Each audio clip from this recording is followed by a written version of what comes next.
أنفسنا ومن سيئات أعمالنا من يهده الله فلا مضل له ومن يضلل فلا هادي له أشهد أن لا إله إلا الله وحده لا شريك له وأشهد أن محمدا عبده ورسوله اللهم صل على محمد وعلى آل محمد كما صليت على إبراهيم وعلى آل إبراهيم وبارك على محمد وعلى آل محمد كما باركت على إبراهيم وعلى آل إبراهيم في العالمين إنك حميد مجيد أما بعد. Alhamdulillah, sama-sama kita memanjatkan syukur kepada Allah Subhanahu wa taala.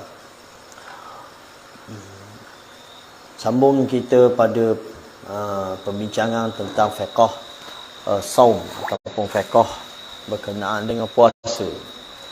Kita dah ambil pada sesi lepas, minggu lepas, berkenaan mata furida syahrul Ramadan. Bilakah difardukan puasa Ramadan? Bila?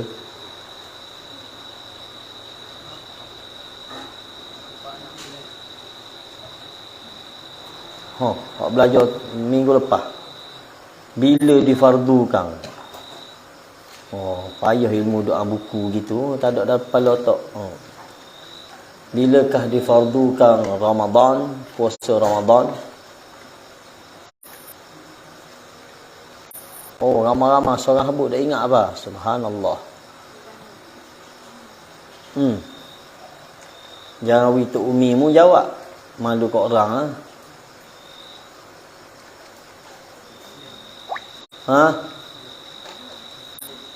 Muslim. Faham tak soalan tu? Mata furida syahrul Ramadan, bilakah difardukan? Mula start difardukan puasa Ramadan bila? Tak faham tak soalan? Tak faham juga soalan. Tak faham juga. Tulis ke tak? Tulis ke tak? Tak faham belakang. Letih sajalah ngajar tak. Furida tulis pula. Minggu lepas tulis, kalau tulis.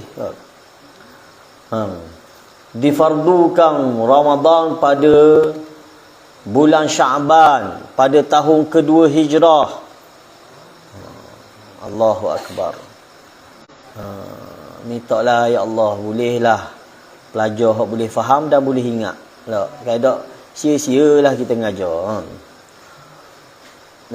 Qala an-Nawawi rahimahullahu ta'ala, sama Rasulullah sallallahu alaihi wasallam Ramadan 9 sinin li'annahu furida fi Sya'ban fi sanah thaniyah min al-hijrah wa tuwfiya an-nabiy sallallahu alaihi wasallam fi syahri Rabi'il awal sanah 11 min al-hijrah.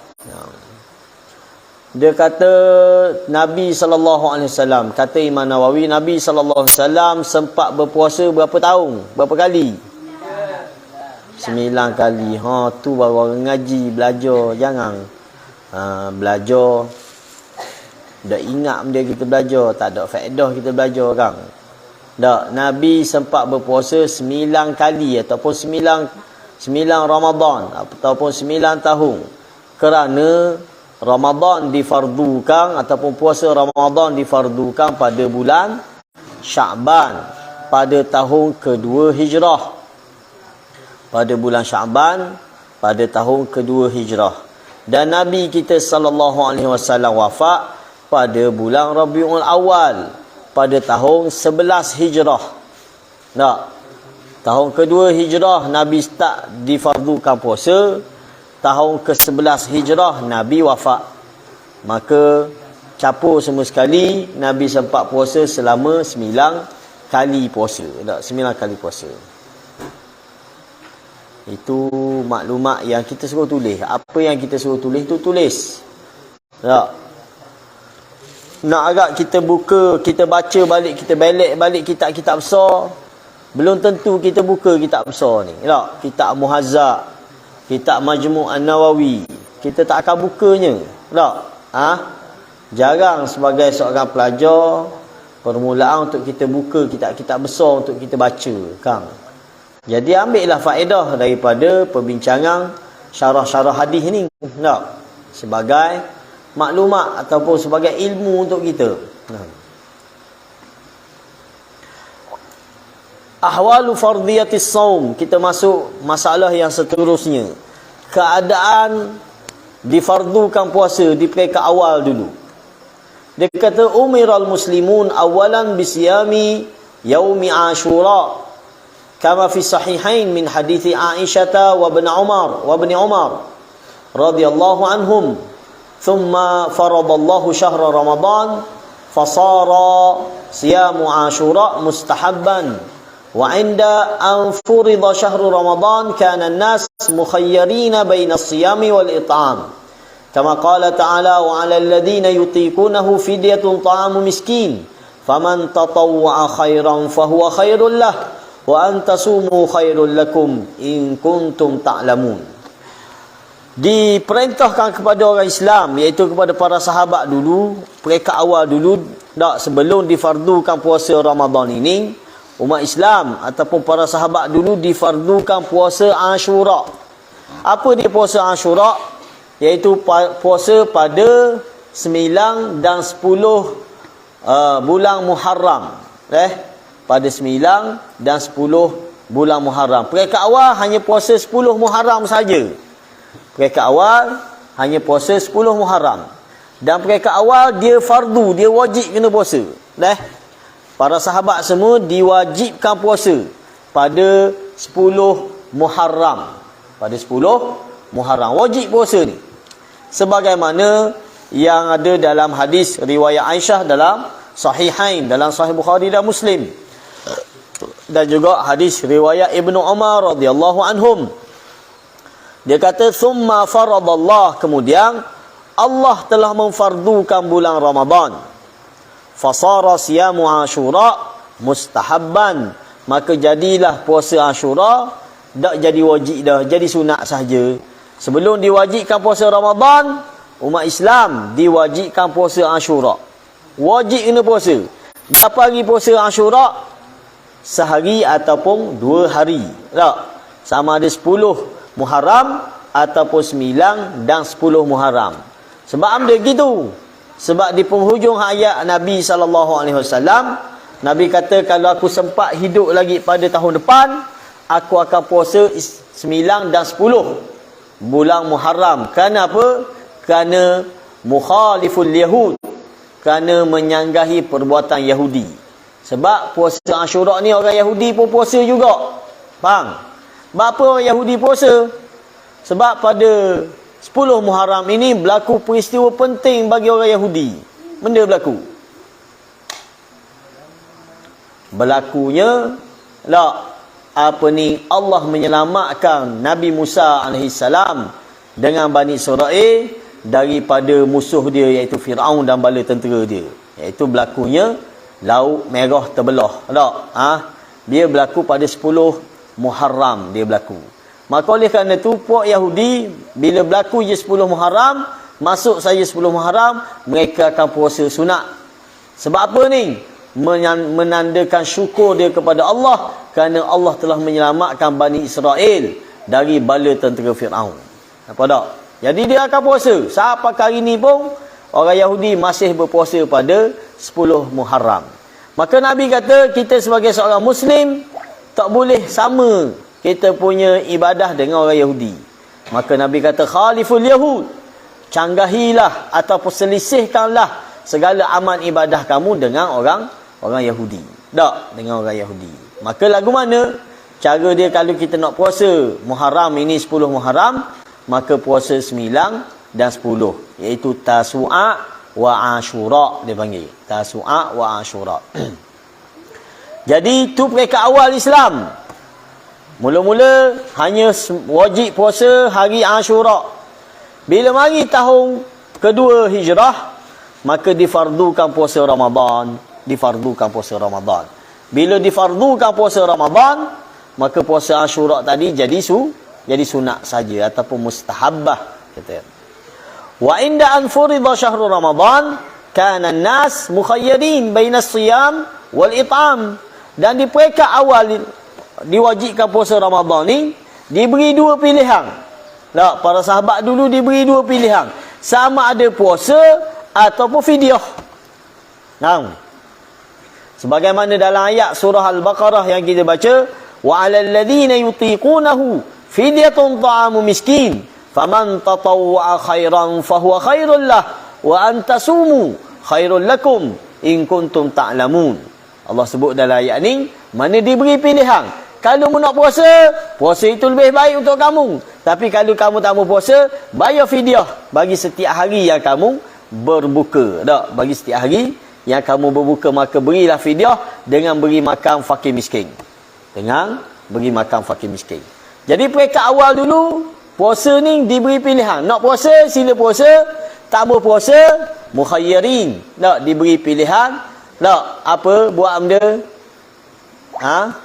Tak payah puasa tapi bayar fidyah. Bayar fidyah. Apa dia fidyah? Fidyah ni secupak makanan dia beri kepada fakir miskin. Thumma nasakhallahu dhalik. Selepas pada tu, dak turun ayat selepas pada tu, dak Allah memansuhkan hukum ini. Mana tak ada dah pilihan. Semua diwajibkan puasa. Dengan ayat mana Allah mansuh ayat tadi? Dengan ayat faman syahida minkumus syahra falyasumhu. Allah kata tak. Maka siapa-siapa yang sempat bertemu dengan bulan Ramadan ini, maka hendaklah dia berpuasa. Wajib dah. Sebelum tu wajib tapi pilihan. Sama ada puasa ataupun fidyah. Tapi bila turun saja ayat 185 ini, tak, faman syahida minkumus syahra falyasumhu.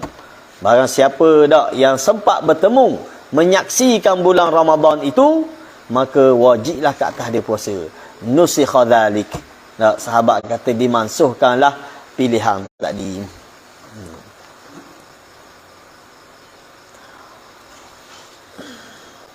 Wa fi riwayatin li Muslim, kunna fi Ramadan ala ahdi Rasulillah sallallahu alaihi wasallam, man syaa'a shama wa man syaa'a aftara waftada bi ta'ami miskin.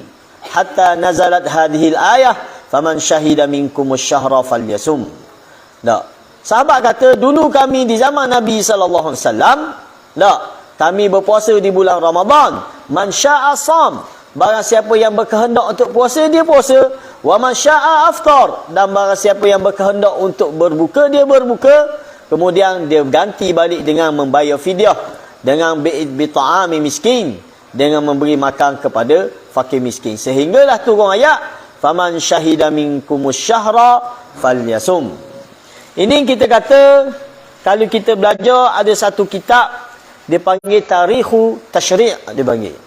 Tak, sejarah pensyariatan agama. Islam adalah agama yang sempurna, kita kata, betul tak? Islam adalah agama yang paling sempurna. Tetapi Islam dia tak turun sekaligus. Tak. Agama kita ni Allah dakwai ke Nabi sekaligus, pakej lalu. Sebutin kita, ambil beramal. Tidak begitu. Tapi Islam diturun melalui kalam wahyu, melalui Al-Quran, wahyu yang Allah sampaikan kepada Nabi kita sallallahu alaihi wasallam melalui perantaraan Jibril alaihi salam. Tak, itu kalam wahyu. Maka Islam berlaku, berjalan berdasarkan wahyu turun sikit sehinggalah sempurna. Faham? Sehinggalah sempurna. Maka salah satu bentuk pensyariatan yang Allah turun kepada Nabi kita ni, dia panggil nasikh wa mansukh. Tak, adanya hukum hakam yang asal disuruh kemudian dimansuhkan, dibatalkan, didatangkan hukum yang baru. Ataupun tak, perundangan yang baru, perundangan lama dibatalkan. Ini berlaku, dan dia berlaku dalam banyak hal. Dia berlaku dalam banyak hal. Antaranya tentang puasa kita ni. Peringkat awal kalau kita belajar saat ni, puasa diwajibkan puasa Asyura sahaja. Puasa Asyura maknanya setahun sehari je wajib puasa, ataupun 2 hari wajib puasa tak. Kemudian mari tahun kedua Hijrah, puasa Asyura jadi sunat saja, tak wajib dah. Umat Islam diperintahkan untuk puasa sebulan Ramadan. Tapi peringkat awal, adakah kena puasa terus? Tak, diberi pilihan. Sama ada puasa ataupun fidyah. Siapa nak puasa, puasa. Siapa nak fidyah, fidyah. Peringkat awal. Tak. Lepas pada tu, barulah turun ayat yang secara lengkap bahawa semua wajib puasa. Kecuali orang uzur, kecuali orang musafir, kecuali orang ni. Orang ni sahaja baru, dia boleh. Tak, dia ganti balik. Bukan fidyah, tapi diganti pada hari-hari yang lain. Ini step sejarah pensyariatan Islam. Maka kita sebagai seorang pelajar, untuk kita mahir dengan agama ni, wajib kena belajar kat kitab ni. Kalau tidak, kita akan bahasa Terengganu kita panggil, kita akan semibu dengan apa yang berlaku. Maka timbullah salah faham yang tidak sepatutnya. Contoh, ada orang menganggap apa yang dilakukan oleh para sahabat tu dianggap bid'ah juga. Ini orang tidak reti dalam bab pensyariatan, sejarah pensyariatan agama ni. Faham tak? Dia kata sahabat apa buat bid'ah, dia kata. Ni betul-betul orang yang jahil tentang bagaimana Islam ni jadi lengkap tak disyariatkan. Faham? Nampak tak? Contoh kita ambil tentang pengharaman arak. Bagaimana awal Islam arak haram tak? Tak haram. Para sahabat masih ada minum lagi. Minum arak saya. Bukan minum Coca-Cola ni, minum arak. Di kalangan sahabat di awal Islam minum arak. Antaranya Hamzah, Saiful Islam. Tak, pak saudara Nabi. Minum arak lagi masa tu. Bapa adakah dia buat jahat? Tak, sebab masa ni tidak haram lagi minum arak. Sehinggalah turun ayat. Tak, kata bila ditanya yas'alunaka 'anil khamri wal maisir. Tak, mereka bertanya kepadamu wahai Muhammad hukum minum arak dan juga hukum berjudi. Maka Allah jawab, judi dan arak ni ada manfaat, tapi mudarat dia lebih besar. Haram tak? Dah haram lagi masa ni. Dah haram lagi. Lepas pada tu turun pula ayat. La taqrabu ila salah wa antum sukara. Sahih al-ayah. La taqrabu ila salah wa antum sukara. Jangan kamu hampiri solat ataupun sembahyang dalam keadaan kamu mabuk. Boleh minum dah agak? Boleh, tapi jangan minum time sembahyang je. Ni ayat kedua turun. Maknanya tak dibenarkan minum arak ketika sembahyang. Sebab bila mari sembahyang dah kadang mabuk, guna ramuk. Baca ayat tu kau takir sekali ya, dah mabuk. Lalu dilarang minum arak ketika solat sahaja. Lepas pada itulah barulah turun ayat apa ni? Al-khamru wal maisir wal azlam rijsun min amali syaitan fajtanibuh. Allah kata tak, sesungguhnya arak, judi, menenun nasib, babi dan sebagainya, dia adalah rijsun, najis. Dan dia adalah menjadi amalan syaitan. Fajtanibuh, maka tinggalkanlah secara total. Barulah diharamkan. Mana arak diharamkan dengan 3 ayat. Mula-mula sebut dia ada manfaat. Ada manfaat arak? Ada juga. Judi ada manfaat? Ada juga. Tetapi mudarat dia lebih besar, Allah kata. Mudarat dia lebih besar. Lalu ayat kedua turun, jangan minum arak ketika nak semayang. Mana lepas semayang tak apalah, lepas isyak ke, tak apalah nak mabuk pun. Tu ayat kedua. Dan ayat ketiga barulah larangan secara total, kita kata. Dan ini sejarah pensyariatan Islam.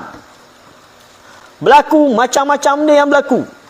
Sehinggalah sempurnanya agama ni. Sehinggalah Allah turun ayat al-yaum akmaltu lakum dinakum wa atmamtu alaikum ni'mati wa raditu lakumul islam madina. Barulah agama ni disempurnakan. Sebelum tu macam-macam. Ada perbuatan yang dilakukan oleh sahabat dan diiyakan oleh Nabi kita sallallahu alaihi wasallam. Itu pun adalah syariat. Itu pun adalah agama. Dan itu juga adalah sunnah, kita kata. Ada benda yang Nabi tak buat tapi sahabat buat, tapi Nabi iyakan. Kita kata benda ni bukan bid'ah. Kalau orang ngaji, orang reti tentang agama, dia tak akan nisbahkan benda tu bid'ah. Contoh apa? perbuatan sahabat. Sahabat baca satu zikir dalam rakaat yang Nabi tak ajar. Benda sahabat baca? Sami Allahu liman hamidah masa i'tidal. Sami Allahu liman hamidah hamdan kathiran tayyiban mubarakan fih. Ucapan ni Nabi tak pernah sebut. Siapa yang sebut? Sahabat sebut. Orang hak dak ngaji dia akan kata tu sahabat buat bidah tak apa pun. Dia kata.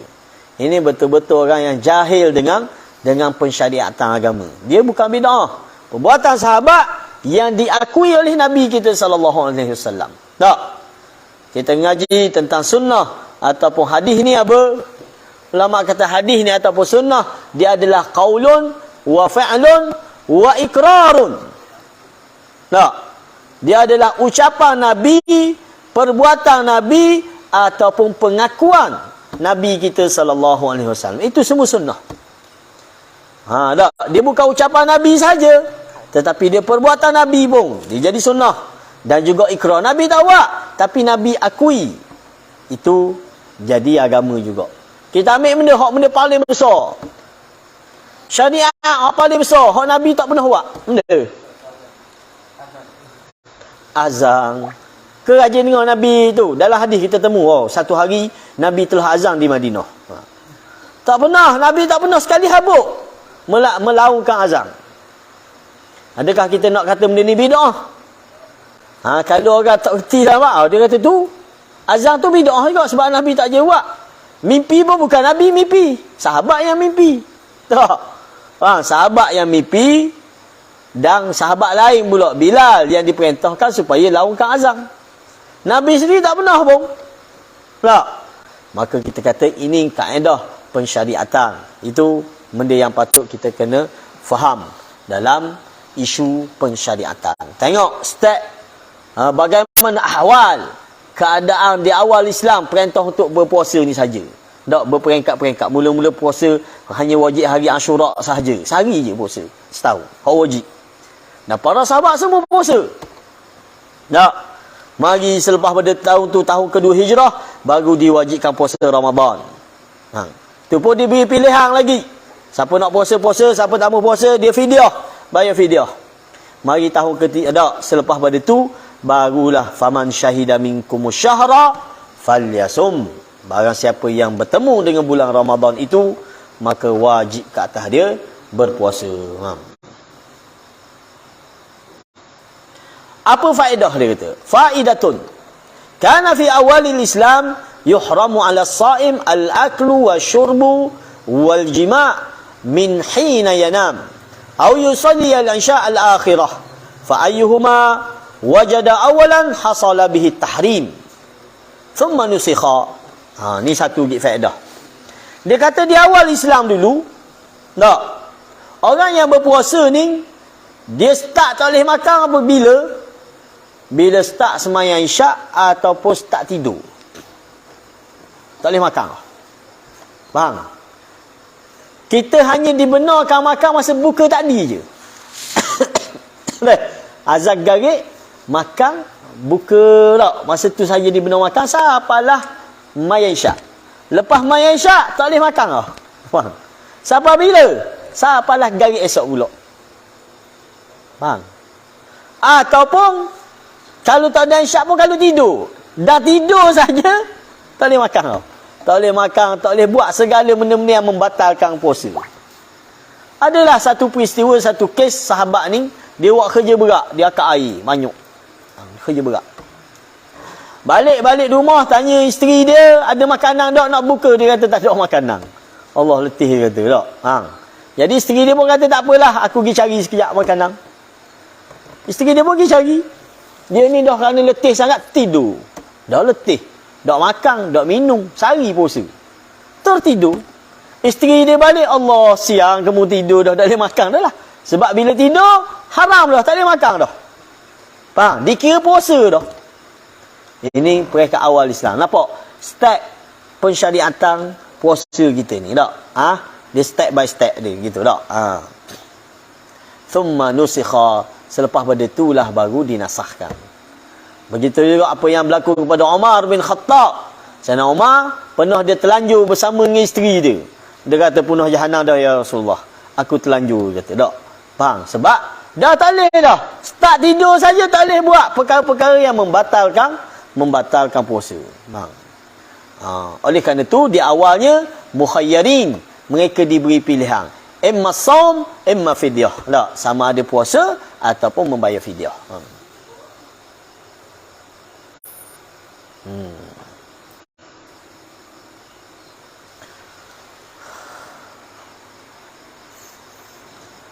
Habis itu. Kita ambil masalah seterusnya. Wa an Abi Hurairah radhiyallahu anhu qala Rasulullah sallallahu alaihi wasallam la taqaddamu Ramadan bi shaumi yawmin wala yawmain illa rajulun kana yasumu sauman falyasumhu, muttafaq alaih. Daripada Abu Hurairah radhiyallahu anhu, katanya Rasulullah sallallahu alaihi wasallam bersabda, la taqaddamu Ramadan, janganlah kamu mendahului puasa Ramadan dengan berpuasa sehari ataupun 2 hari sebelumnya.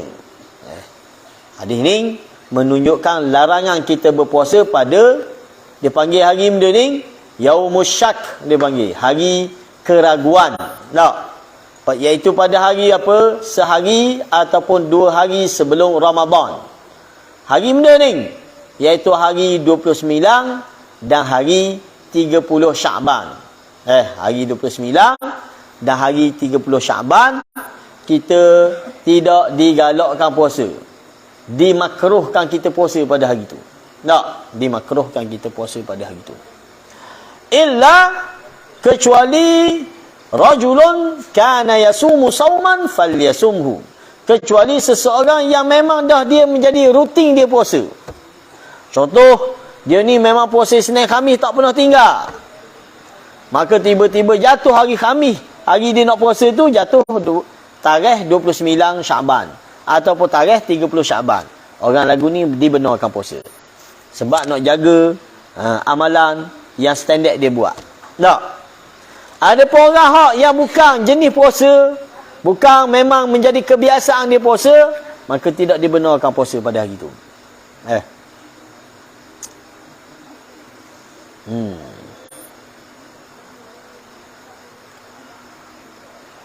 Okey.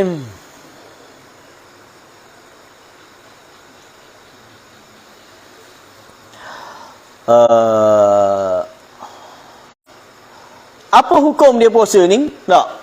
Dia kata zahaba aktsaru ahlul ilmi ila al-karahah. Hatta qala at-Tirmizi rahimahullahu taala al-amalu ala hadha 'inda ahli al-ilmi karahu an yata'ajjala ar-rajulu bi siyami qabla dukhuli Ramadan. Dia kata telah berpandangan para ulama, ramai di kalangan para ulama berpandangan puasa sehari ataupun 2 hari sebelum masuknya Ramadan dia adalah puasa yang makruh. Tak. Kata Imam At-Tirmizi, al-amal ala hadha inda ahli ilmi. Tak. Ia difahami ataupun dilakukan, diamalkan oleh para ulama. Karahu, mereka memakruhkan, mereka membenci amalan berpuasa sehari ataupun 2 hari sebelum menjelang masuknya Ramadan. Maka kita tak payahlah cari nyakit banyak lagi puasa-puasa sunat yang lain yang patut kita buat. Tiba-tiba kita pergi cari hari yang dilarang kita berpuasa. Kita ambil satu hadis yang lain berkaitan dengan hadis ni juga. Wa an Ammar bin Yasir radhiyallahu anhu qala man shama al-yawm alladhi yushakku fihi faqad asa Abul Qasim sallallahu alaihi wasallam. Dzakarahu al-Bukhari ta'liqan wa wasalahu al-khamsah wa sahahahu Ibnu Khuzaimah wa Ibnu Hibban. Daripada Ammar bin Yasir radhiyallahu anhu katanya, barang siapa yang berpuasa pada hari Syak, saniyah, hari sehari ataupun 2 hari sebelum Ramadan. Maka apa kata Ammar? Ammar kata faqad asa Abul Qasim. Orang yang tebang juga puasa pada hari itu, mereka adalah orang-orang yang telah mengingkari Abul Qasim. Siapa dia Abul Qasim? Siapa dia Abul Qasim? Nabi kita sallallahu alaihi wasallam. Tak, Nabi kita kunyah dia Abul Qasim. Tak, ayah kepada Qasim. Salah seorang anak Nabi ni nama dia Qasim. Lalu dinisbahkan, diberi kunyah kepada Nabi Abul Qasim.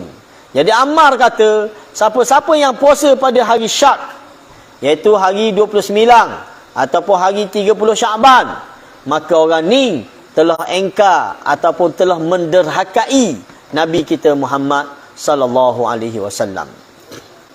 Wa ani bin Umar radhiyallahu anhuma qala sami'tu Rasulullah sallallahu alaihi wasallam yaqul idza ra'aitumuhu fasumu wa idza ra'aitumuhu fa'aftiru fa in ghumma 'alaikum faqduru lah. Muttafaq alaih. Daripada Ibnu Umar radhiyallahu anhuma, katanya aku dengar Rasulullah sallallahu alaihi wasallam bersabda, "Idza ra'aitumuhu fasumu." Barang siapa yang melihat anak bulan, iaitu anak bulan benda ni, anak bulan Ramadan, fasumu, maka hendaklah dia berpuasa. Siapa-siapa yang nampak anak bulan Ramadan, maka hendaklah dia berpuasa. Wa idza ra'aitumuhu fa'aftiru. Dan apabila kamu nampak anak bulan Syawal, maka berayalah. Tak, maka berayalah. Fa in ghamma 'alaikum, jika sekiranya terlindung anak bulan kepada kamu, sama ada anak bulan Ramadan ataupun anak bulan Syawal, faqdirulah, maka kiralah bulan, cukupkanlah perkiraan bulan Sya'ban. Cukupkanlah perkiraan bulan Sya'ban. Okey. Wali Muslim, fa in ughmiya 'alaikum faqduru 30. Walil Bukhari fa akmilul 'iddata 30. Dalam riwayat Imam Muslim ada tambahan, maka jika ughmiya, jika terselindung anak bulan, ita-ita dah nampak ke anak bulan, faqdiru 30, maka Nabi kata cukupkanlah 30 hari bulan Sya'ban. Dalam riwayat Bukhari pula, fa akmilul 'iddata 30, maka sempurnakanlah bilangan bulan kepada 30 hari. Kepada 30 hari. Okey, apa yang kita boleh ambil faham daripada dua hadis ni? Hadis pertama, masih lagi dalam bab larangan kita berpuasa pada hari Syak. Hari yang diragukan. Maknanya pada hari 29 ataupun pada hari 30 Sya'ban, kita tidak diizinkan untuk puasa. Dia termasuk karahah. Puasa yang makruh ataupun puasa yang dibenci. Puasa yang dibenci. Dalam hadis yang kedua, dalam hadis yang kedua, Nabi ajar kepada kita cara untuk kita tasabbut, cara untuk kita menetapkan puasa Ramadan, begitu juga cara kita nak menetapkan raya Aidilfitri. Apa cara dia? Cara pertama dia adalah dengan melihat anak bulan. Tak boleh tukar cara ni. Kita di Malaysia ni lagi nampak tak anak bulan? Tahun lepas baru sekali nampak. Dah lama dah tak nampak. Tahun lepas berpuasa tak tahun lepas? Subhanallah. Tahun lepas dilihat anak bulan di mana? Di Melaka ke di mana? Di Johor ke mana? Wallahu alam. Tapi dilihat sekali anak bulan. Lama dah.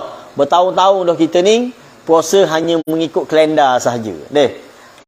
Pada tahun lepas Allah izinkan kita puasa dengan melihat anak bulan. Waktu seminggu habis tahun lepas kan? Orang dengan melihat anak bulan. Okey, jadi Nabi ajar kepada kita cara untuk menetapkan masuknya Ramadan dengan cara melihat anak bulan. Nampak tak? Melihat anak bulan. Begitu juga cara nak menetapkan raya. Juga dengan melihat anak bulan Syawal. Bulan kita ni, dia bukan beranak. Nama dia saja hilal. Hilal ni kita terjemah sebagai anak bulan. Dia bukan beranak, cuma pusingan perjalanan dia. Pusingan perjalanan dia mengelilingi bumi kita ni. Jadi kadang dia nampak penuh, kadang dia nampak sikit siapa dia nampak cuek je nampak. Faham? Setiap awal bulan dia akan nampak sikit je. Maka itulah anak bulan ni. Dipanggil tak? Lepas pada tu dia membesar. Sampailah 15 hari bulan. Bukan bulan Masihi, dikira bulan Islam. Tak, dikira bulan Islam. Sapalah 15 hari bulan, dia akan sempurna, dia akan penuh. Kita tengok kan bulan bulak molek tu tak? Leh. Itu dia panggil bulan apa? Dalam bahasa Arab kita panggil Al-Qamar. Leh. Bulan purnama kita panggil, iaitu bulan penuh. Tak? Selepas pada tu dia akan mengecil pula. Dia kecil pula. Sapalah dia jadi tak nampak pula. Lalu begitulah pusingan nak bulan.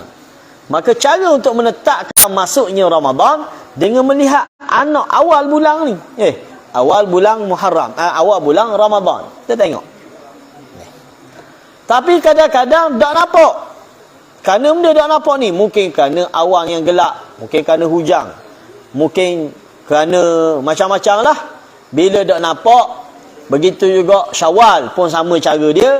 Maka Nabi ajar kepada kita, fa'akmilu iddata Sya'ban 30. Maka cukupkan bilangan bulan Sya'ban kepada 30 hari. Kenapa 30 hari? Sebab bulan Islam dia hanya ada 2 saja. Sama ada 29 ataupun 30. Tak, bulan Islam ni 29 30, 29 30. Begitu saja bulan Islam. Bulan Islam tak ada 28. Bulan Islam tak ada 31 hari bulan. Tak? Dalam kalender Islam tak ada 28 hari. Kalender Masihi ada tak? Bulan berapa? Ada 28 je.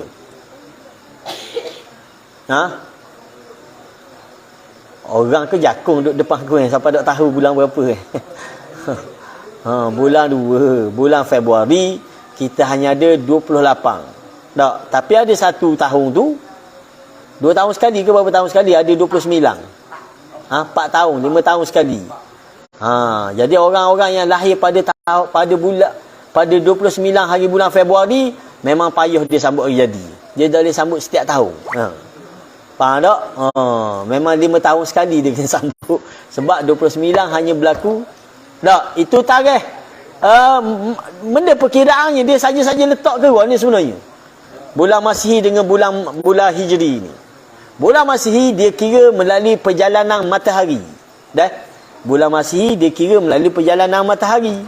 Tak? Bulan Hijri dia kira perjalanan bulan.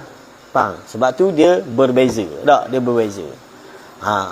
Kaedah perkiraan bulan dia hanya ada 30 hari.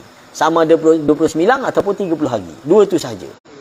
Maka Nabi kata, kalaulah mu tak nampak anak bulan Ramadan, cara dia untuk sabitkan masuknya Ramadan, cukupkan bulan Sya'ban ni kepada 30 hari. Walaupun dalam kalender kita dalam takwin tulis, tak, contoh takwin tahun ni Sya'ban berapa hari bulan ada? 29 je contoh. Okey, maka cukupkan 30. Maka cukupkan 30. Tak?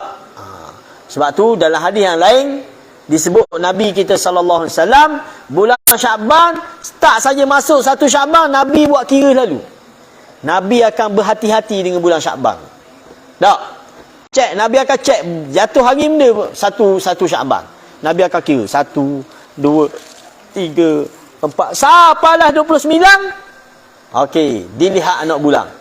Tak? Dilihat anak bulan Ramadan. Jika tak nampak, okey, Nabi kata esok kita cukupkan Sya'ban kepada 30 hari. Lusa kita akan puasa. Tak? Itu kaedah untuk menentukan masuknya Ramadan, dan begitulah juga kaedah untuk menentukan masuknya Syawal. Masuknya Syawal. Tak? Syawal pun begitu. Jika siapa 29 Ramadan, kita pun tengok anak bulan Syawal. Tengok-tengok tak nampak. Maka cukupkan pada 30. Maka tahun tu kena puasa 30 hari. Tak? Kena puasa 30 hari. Ini prinsip. Boleh tak nak kira dengan ilmu falak? Ini menjadi khilaf yang besar di kalangan para ulama. Sebahagian ulama tidak mengharuskan benda tu. Tahu tak kira ilmu falak ni guna? Dia kira perjalanan bintang. Tak? Kira orbit, kira apa? Dia pun tentukan hari ni sekian, hari ni sekian, hari ni sekian. Kita di Malaysia ni ada guna kaedah tu. Tak? Ada guna kaedah tu. Benda ni termasuk dalam perkara yang menjadi khilaf.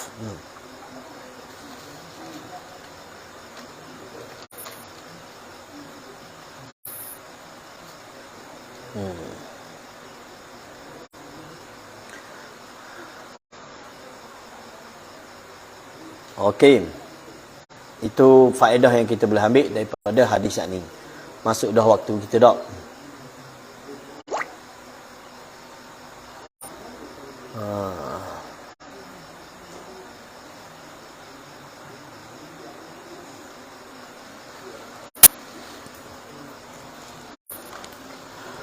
Maka kita boleh ambil keputusan, dia kata yajibu saumu Ramadan bi ru'yati hilali Ramadan atau bi ikmali iddati Sya'ban 30 yauman. Tulis di situ, tak, wajibnya puasa Ramadan itu dengan melihat anak bulan Ramadan ataupun melihat hilal Ramadan. Tak, wajibnya puasa Ramadan ialah dengan melihat hilal Ramadan ataupun anak bulan Ramadan.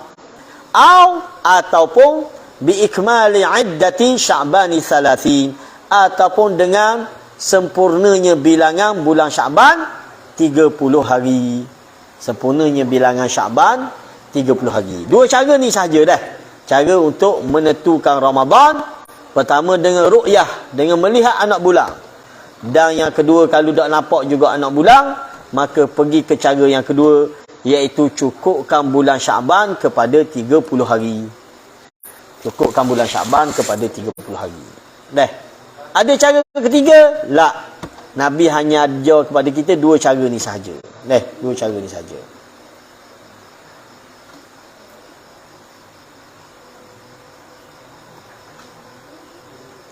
Kita tengok ada pandangan siapa? Ibnu Daqiq Al-Aid, salah seorang ulama yang terdahulu dalam bab menentukan Ramadan dengan hisab, dengan kira ilmu falak. Dia kata alladhi aqul innal hisaba la yajuzu an yu'tamada alaihi fi sawm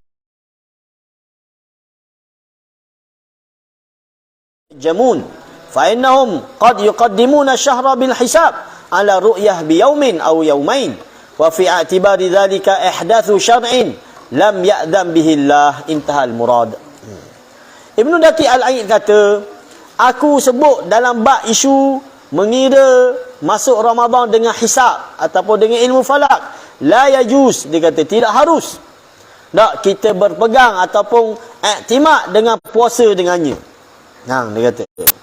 Tak, dengan berpandukan ahli nujum ataupun kita panggil benda ahli falak. Kerana mereka yuqaddimuna syahra bil hisab, mereka mendahulukan bilangan bulan ini dengan cara hisab, dengan cara hitung. Ala ru'yah, bukan dengan cara ru'yah, bukan dengan cara melihat anak bulan. Sedangkan Nabi ajar kepada kita dengan ru'yah, dengan melihat anak bulan, bukan dengan perkiraan. Kadang-kadang mereka mendahulukan, tak, mendahului ru'yah ini sama ada sehari ataupun 2 hari. Zalika ihdatsu syar'in. Maka dikata ini termasuk dalam perkara ihdath, perkara baru, perkara bid'ah dalam syarak. Lam ya'dzam bihillah, yang tidak disyariatkan ataupun yang tidak diizinkan oleh Allah Subhanahu Wa Taala. Nabi telah mengajar kepada kita agama yang sempurna. Nabi ajar bagaimana cara untuk menentukan Ramadan. Tiba-tiba kita pergi cari cara yang lain. Maka cara ni Ibnu Daqiq Al-Aid kata la yajuz, tidak sepatutnya. Dan ini termasuk cara ihdath, tak, cara yang direka-reka ataupun yang diada-adakan. Kalau kita tengok di Indonesia, berlaku percanggahan di kalangan masyarakat di Indonesia dalam sambut Ramadan. Tak, kadang-kadang beza sehari, kadang-kadang beza 2 hari. Tak, dia ada kerajaan yang tentukan hari benda satu. Lepas tu dia ada kumpulan Muhammadiyah. Nak tahu lebih lanjut boleh tanya Ustaz Gilang. Ustaz Gilang boleh cerita lebih panjang bagaimana suasana di Indonesia. Kadang ada kumpulan di Indonesia ni yang puasa lewat 2 hari pada orang ada. Orang puasa 2 hari, dia tak puasa lagi. Sebab dia berbeza dalam perkiraan dia. Jadi tidak, kita kata umat Islam mesti bersatu dalam isu menyambut Ramadan, begitu juga dalam isu menyambut Syawal. Tak, Nabi ajar kepada kita, jika ada salah seorang yang nampak anak bulan, maka seluruh orang yang dalam satu kawasan itu mesti berpuasa dengan puasa yang sama. Tak boleh kita beza-beza. Kampung ni puasa hari Senin, kampung sebelah tu tak puasa hari Selasa. Tak, itu la yajuz. Tak. itu tidak menyatukan ummah. Tak? Tidak menyatukan ummah.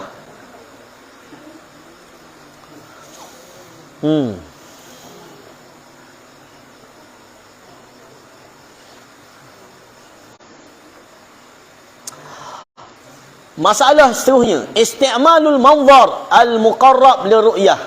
Apa pula hukum kita guna mikroskop kita panggil? Orang Kemamang panggil mikroskop. Tak, orang Terengganu panggil teropong. Leh. Leh, teropong.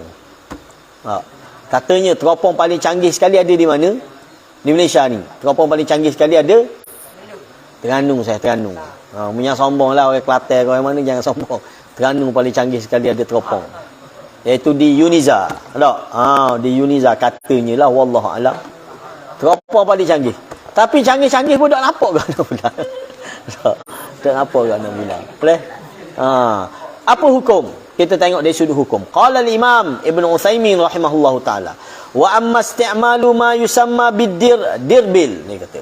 Wa huwa al-manzarul muqarrab fi ru'yatil hilal. Fala ba'sa bihi. Walakin laysa biwajib. Lianna al-zahir minas sunnah. Anna al-i'timad ala ru'yah al-mu'tadah.